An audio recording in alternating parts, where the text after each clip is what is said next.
নমস্কার বন্ধুরা, আজ আমি সর্ষে পোস্ত দিয়ে পমফ্রেট ঝাল করে দেখাবো, যেটি গরম ভাতের সাথে খেতে খুবই ভালো লাগে।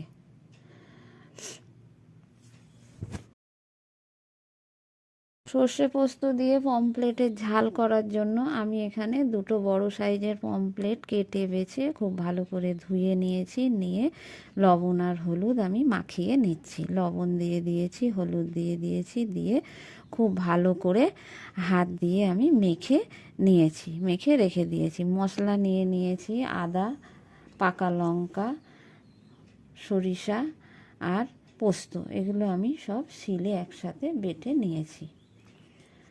আমি মাছ ভাজার জন্য কড়াইয়ে তেল গরম করতে দিয়ে দিয়েছি। তেল খুব ভালোভাবে গরম হয়ে গেছে।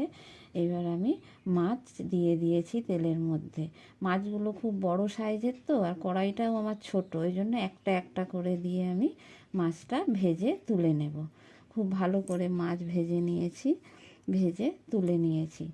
আবার একটা মাছ ছিল, সেই মাছটা এবার দিয়ে দিয়েছি। ওই একই রকমভাবে আমি মাছগুলো ভেজে নিয়েছি। এদিকে আমি কড়াইয়ে মাছের ঝাল গ্রেভি বানানোর জন্য দেখানো হয়নি কিভাবে আমি দিয়েছি। টমেটো, সর্ষে পোস্ত আমি একসাথে কষিয়ে নিয়ে জল দিয়ে দিয়েছি। দিয়ে গ্রেভিটা যখন ফুটে উঠেছে, লবণ দিয়ে দিয়েছি। দিয়ে এবার আমি মাছগুলো ছেড়ে দিয়েছি। দিয়ে মাছটা ফুটে উঠেছে, আমি কিছুটা ধনে পাতা উপর থেকে ছড়িয়ে দিয়েছি প্রথমে।